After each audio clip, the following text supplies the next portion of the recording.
The rain-slicked park was empty, except for the rhythmic scrape of claws against sodden earth. Sheriff Dean Matthews watched in tense silence as his K9, Loki, dug furiously at the base of an old wooden bench, soil and leaves flying in frantic arcs. Something about the bench made the dog frantic, obsessive, almost desperate. Dean felt a cold knot in his stomach. He'd walked these paths 1,000 times, yet he had never sensed danger here before. The quiet hum of distant streetlights seemed louder tonight, and beneath the mundane veneer of the park lurked secrets that were waiting, breathing, watching. Subtle voice in your mind. Maybe there's more here than just dirt and wood. The night clung to Brindlewood like a damp shroud, thick and suffocating. Mist slithered around the dim lampposts lining the park paths, turning each halo of light into a blurred, trembling circle of uncertainty. Rain fell in thin sheets, soft at first, then heavier, soaking the fallen leaves and darkened grass. Sheriff Dean Matthews tightened the collar of his jacket, the cold gnawing at his neck, and glanced down at Loki. The German shepherd's coat glimmered black and gold in the dim. Illumination, wet rain plastering fur to skin, his muscles tensed and quivering with unyielding purpose. The dog's paws churned the mud beneath the old, rotting park bench, claws gouging furrows that sent dirt flying in frantic arcs. Dean froze a few paces back, boots sinking into the soggy earth. Loki's frantic energy wasn't mere excitement. It was obsession, a kind of desperation that made Dean's stomach tighten with unease. He had trained dogs for years, but he had never seen one so consumed by a single spot. So intent. "Easy, boy," Dean murmured, voice low and rough, vibrating through the misty air. Loki didn't pause, didn't even lift his head, ears flat and eyes locked on the ground as though some invisible force had anchored him there. The hair along Dean's neck prickled. Something about this park, this bench, this dog, felt wrong. He crouched beside the bench, mud sucking at his boots. The bench itself was unremarkable, old, splintered wood, slick with rain and moss creeping along its edges. Yet in the dim glow of the lamplight, it looked ancient, almost reverent, as if it were hiding something, waiting. Dean ran his hand along the wood, fingers brushing over worn carvings and chipped paint. Nothing. No hidden compartments, no marks, nothing that should have drawn Loki here. And yet, the dog's behavior suggested that the earth beneath it held a secret worth guarding. "What did you find, boy?" Dean asked quietly, more to himself than Loki. The German shepherd's claws tore the soil again, sharp, frantic, relentless. Dean's mind flickered to the Emily Sharp case, the 12-year-old girl who had vanished 6 months ago from this very town, leaving only whispers, rumors, and a guilt that clawed at Dean every waking hour. He had promised her mother he would find her. He had failed. Every cold lead, every fruitless interview, every barren search had left invisible scars on his conscience. Could Loki be sensing a link to Emily? Or was this merely coincidence, a cruel trick of instincts and intuition gone wild? Footsteps broke the steady rhythm of rain. Dean's head snapped toward the path, hand hovering over his sidearm. A figure emerged from a fog, tall and hunched, with a hood pulled low over their face.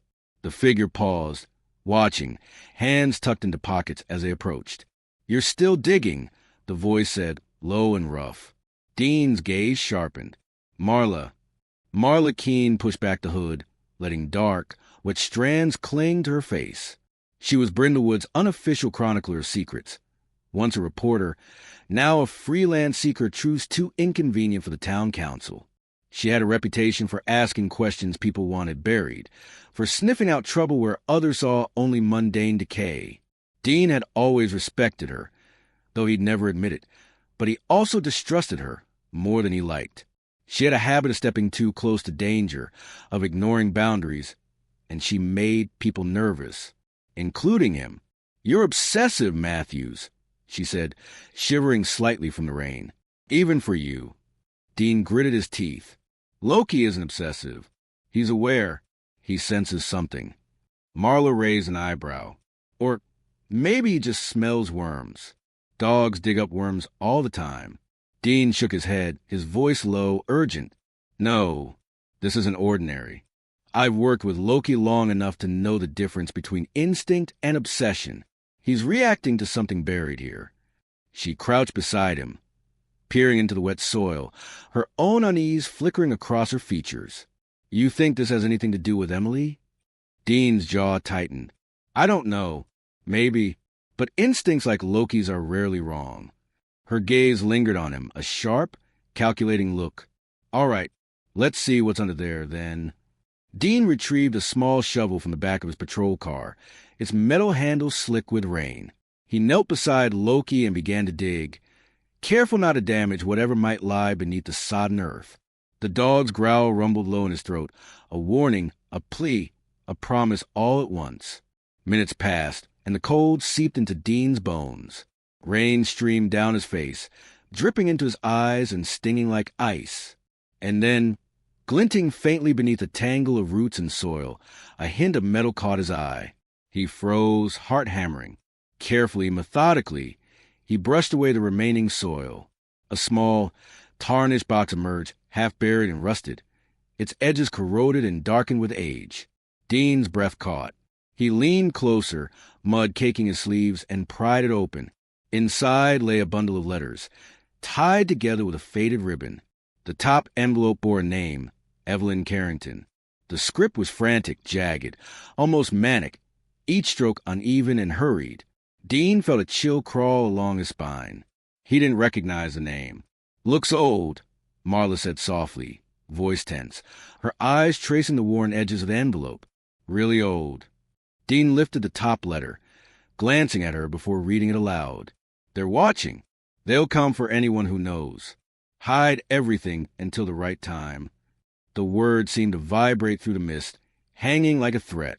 Loki barked sharply, hackles raised, ears rigid. Dean's gaze met the dog's, a silent acknowledgement passing between them. This was more than a warning. Marla glanced around, unease twisting her features. Whoever wrote that, they weren't joking. Dean pressed a letter to his chest. Questions swirled. Who had buried this? Why here, under a park bench no one visited? And what did it have to do with Emily? A splash from the nearby pond snapped their attention. The fog parted slightly, revealing a shadowy figure at the water's edge. Motionless, watching. Dean's hand went to his holster instinctively. Marla's breath hitched. Loki growled low, the sound vibrating in his chest. The figure raised a hand slowly, deliberately, then disappeared into the fog as if it had never existed. Dean's heartbeat thundered in his ears. He looked at Marla, whose face mirrored the same alarm and disbelief he felt. They're here, he muttered, voice tight. And they've been waiting. For a long moment, the only sound was the patter of rain and the scrape of Loki's paws.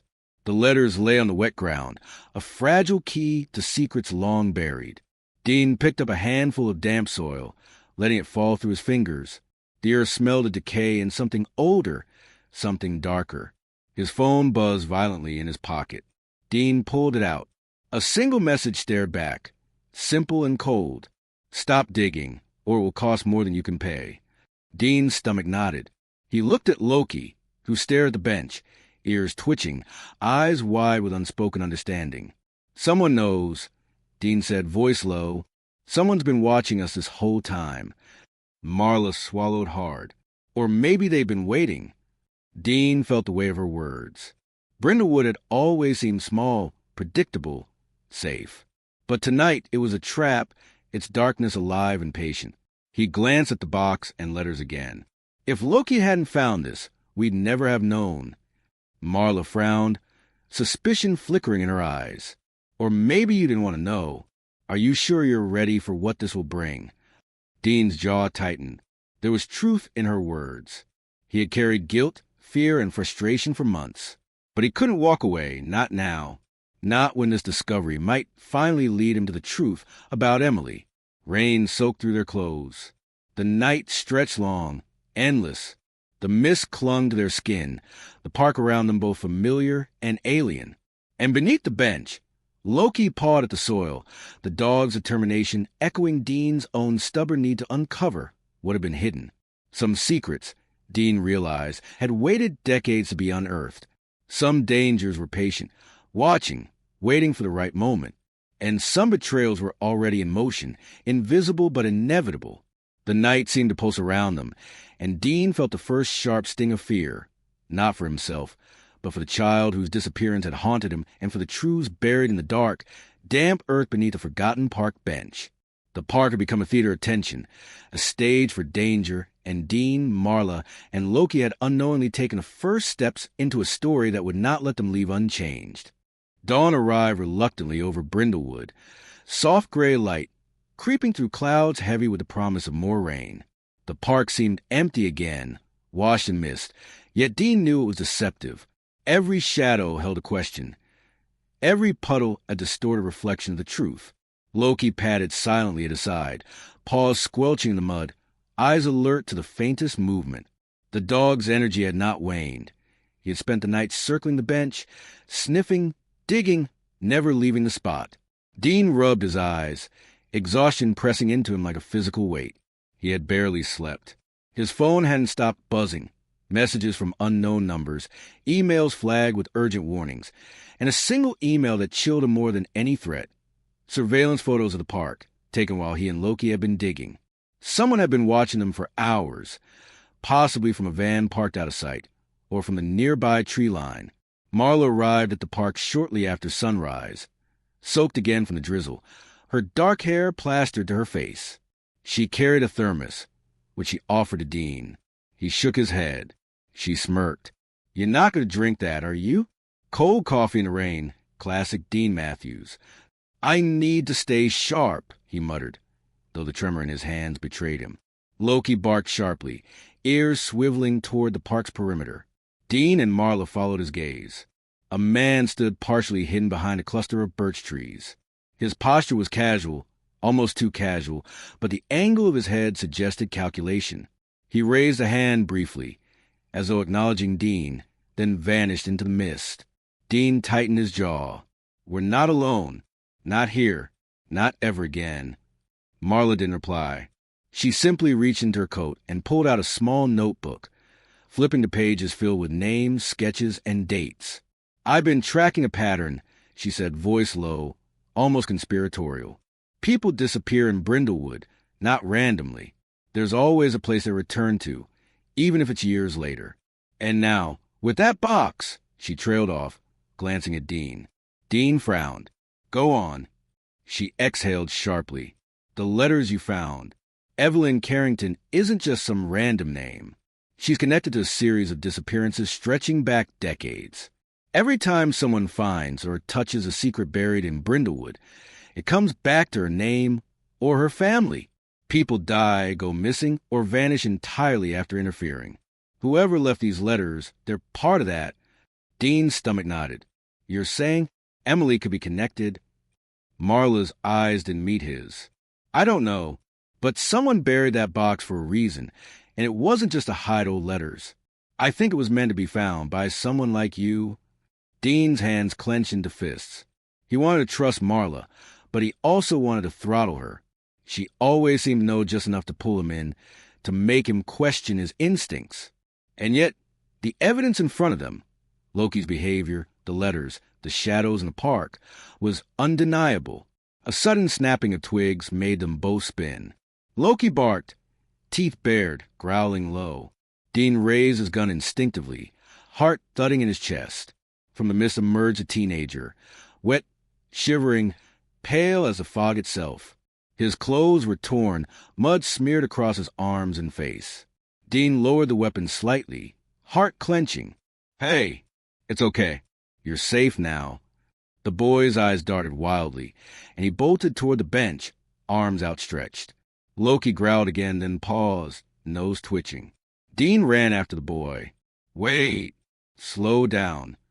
The boy skidded to a halt beside the bench. His hands hovered over the letters, trembling. I had to find it," he stammered. "They told me I couldn't. They said it's mine to guard." Dean exchanged a glance with Marla. "Who told you that?" The boy shook violently. "I don't know a man. Tall, gray eyes. He watches me. He—" A sharp whistle cut through the mist, freezing everyone. Loki stiffened, ears flat, hackles raised. The boy whimpered, and Dean instinctively put himself between him and the sound. From the trees, the same figure from earlier emerged, the man with the calculated posture. Dean's eyes narrowed. "Step back." The man's lips curved into a faint smile. "Detective," he said, voice smooth, almost mocking. "Or should I call you Sheriff?" Dean's pulse jumped. "Who are you?" The man tilted his head. "Names are complicated, but you'll learn soon enough. The letters you found, Evelyn Carrington, that was a mistake to open. Some mistakes can't be undone." Marla stepped forward, notebook clutched in her hands. "You've been behind the disappearances, haven't you? Or at least..." The man raised a hand, stopping her mid-sentence. "Be careful with accusations. I protect what I'm meant to protect. You don't understand the rules here." Dean's gaze flicked to the boy. "What rules? What are you protecting?" The man's eyes softened, almost imperceptibly at the boy's presence. "You have no idea what you've unleashed," he said, and without another word, he vanished into the mist again, leaving only the echo of his voice and a tension that pressed against their chests like a vice. The boy collapsed beside the bench, shaking. Dean knelt next to him, placing a hand on his shoulder. Hey, it's okay.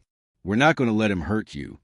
Loki sat beside the boy, whining softly, nose nudging his arm.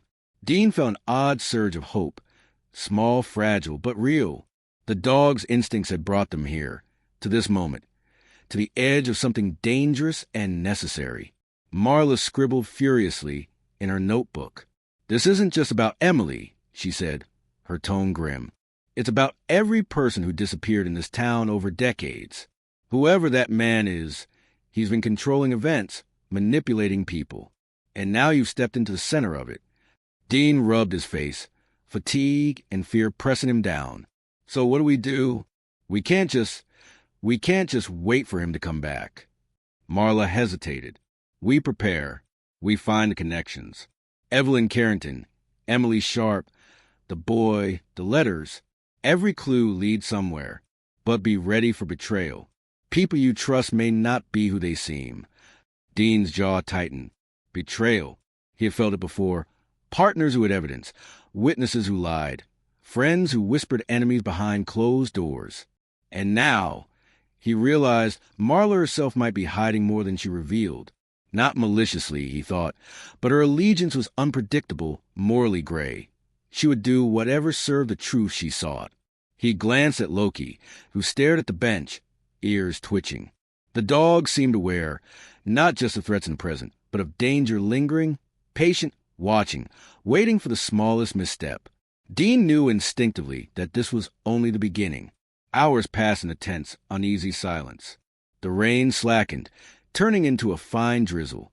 The mist clung stubbornly to the park, turning into a place suspended between reality and nightmare. Dean and Marla went over the letters, each one revealing fragments of fear, secrets, and warnings that hinted at a network of controls spanning decades. The boy, quiet now, clutched the bundle, his wide eyes reflecting both awe and terror. Dean watched him, feeling a mixture of protectiveness and frustration. How many more would have to suffer before the truth came to light? A sudden movement at the edge of the park made them all flinch. Dean instinctively reached for his gun, but it was too late. The figure from the night before appeared again, close enough that Dean could see the faint glint of steel at his belt.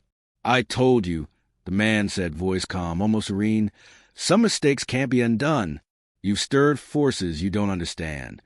Loki growled, and the dog's energy seemed almost sentient, as if warning them not to make sudden moves. Dean held his ground, eyes locked on the figure. "You're not taking him," Dean said, nodding at the boy. The man tilted his head. "I never wanted to take him. He's useful, but he's also dangerous." "Dangerous?" Marla's voice was sharp now. "He's a child." The man's gaze flicked toward her. "You have much to learn about this town and about yourself." And with that, he disappeared into the mist once more, leaving them with the boy, the letters, and a weight that pressed down like the night itself. Dean exhaled slowly, his mind racing.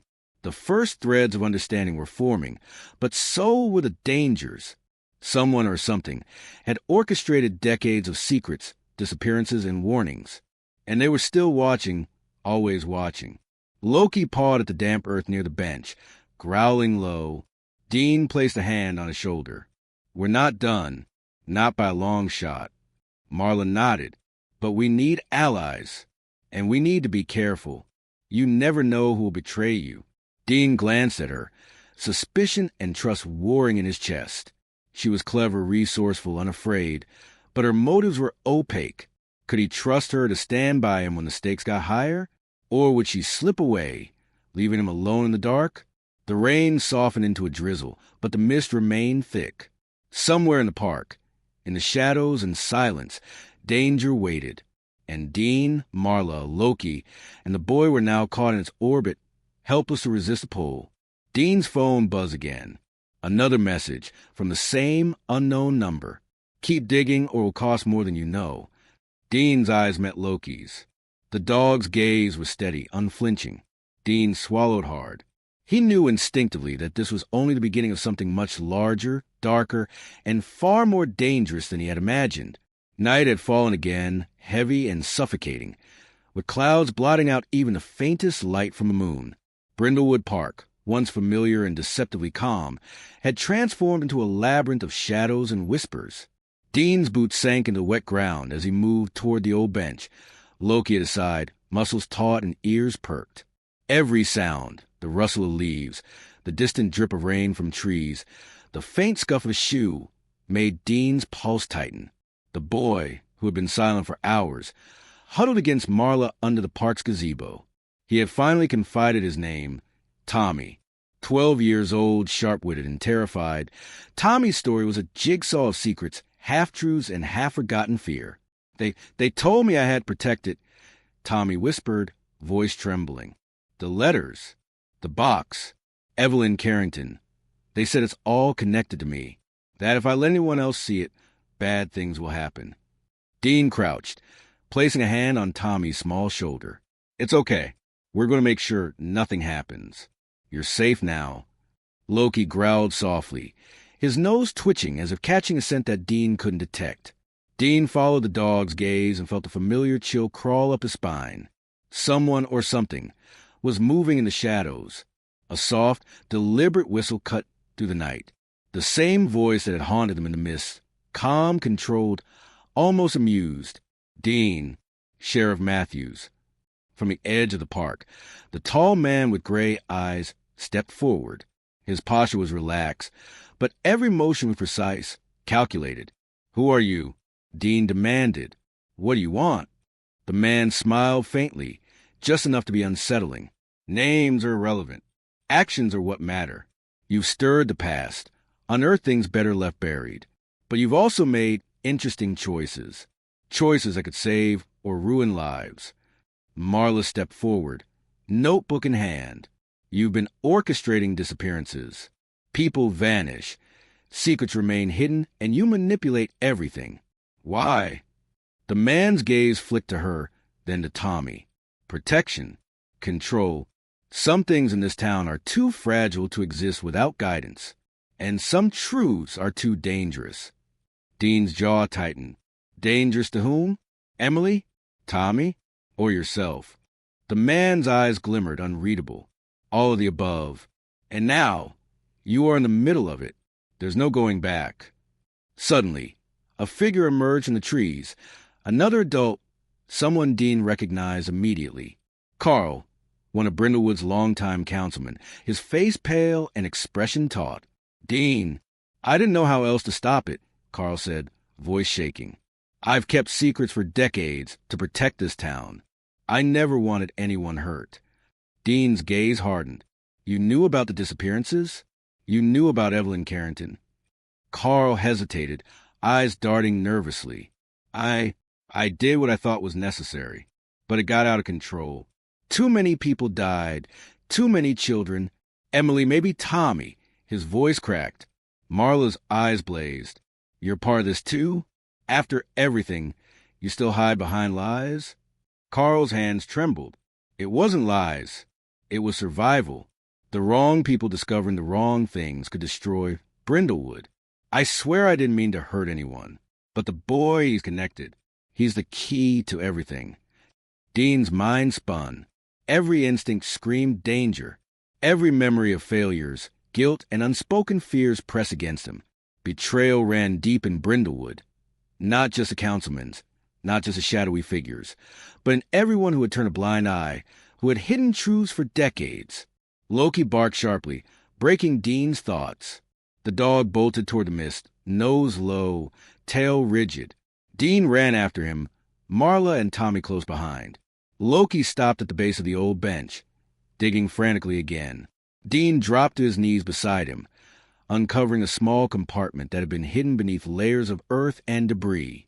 Inside lay another metal box, smaller, heavier, its surface engraved with name, Evelyn Carrington. Dean's pulse jumped. Marla, this is it. This is what they've been guarding. Marla's eyes widened. The real letters. Not just warnings, proof. Proof of everything. Every disappearance. Every manipulation. Every secret buried in Brindlewood. Before Dean could react, the shadowy man lunged. Loki leapt, teeth bared, intercepting the attack.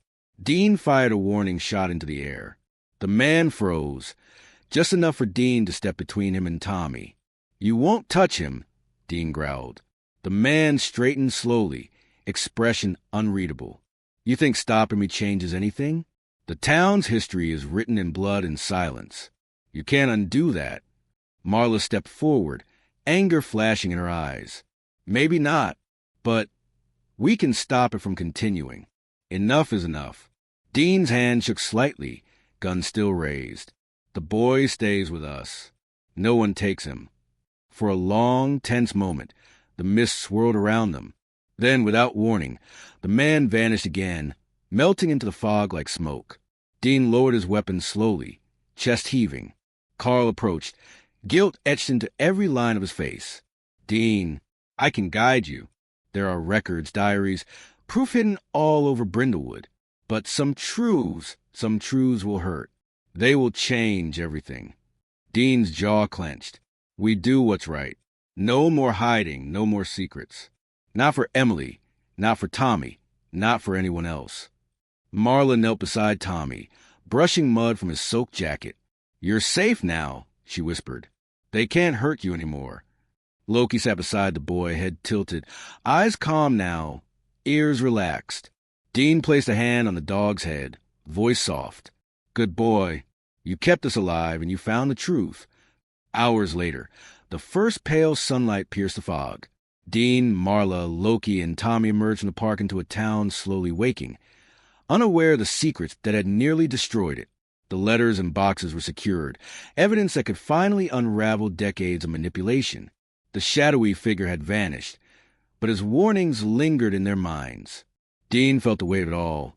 Guilt, relief, exhaustion, an unexpected sense of quiet resolve. Brindlewood would never be the same. He would never be the same.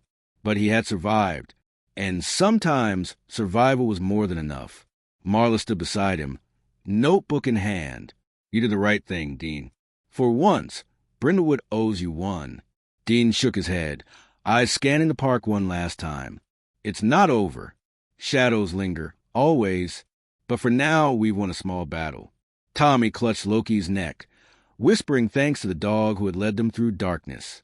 Dean looked down at the boy, warmth and hope flickering faintly in his chest. And as the sun climbed higher, cutting through mist and shadow, Dean knew that some secrets would always exist.